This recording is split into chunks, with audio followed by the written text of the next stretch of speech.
Hi, I'm Bob Anderson. In 1988, I was a champion of the world of darts. And today, I'd like to give you a few tips and pointers as to how to improve your game of darts.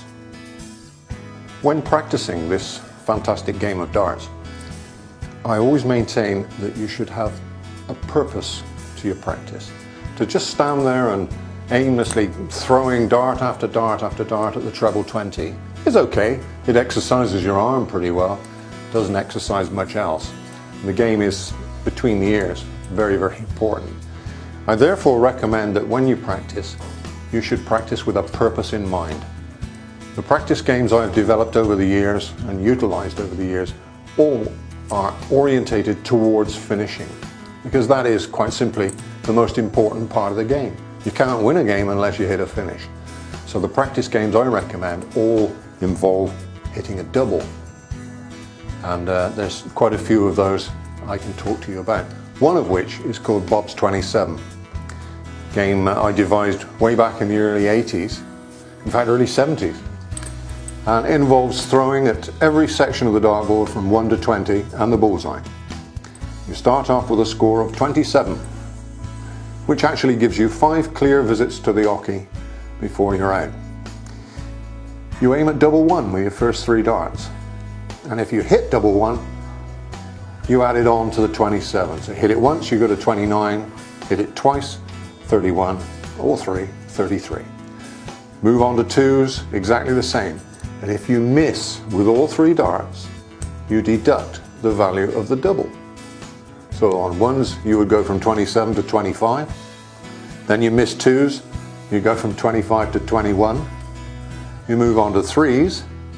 If you miss double 3 all three darts, you deduct 6 and you go down to 15. But if you miss the double 2 with all 3 darts, you deduct the value of the double. Same with 3s, 4s, all the way around.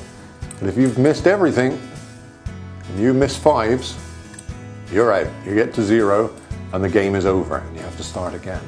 The object of the exercise is to get to right round to the bull, which means you will have hit many of your targets and not missed many.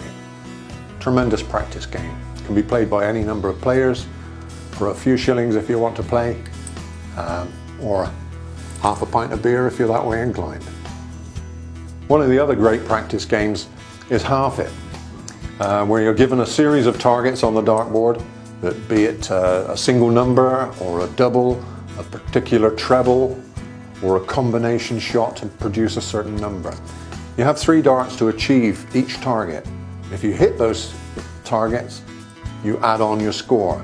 If you miss, you halve the score you've already got.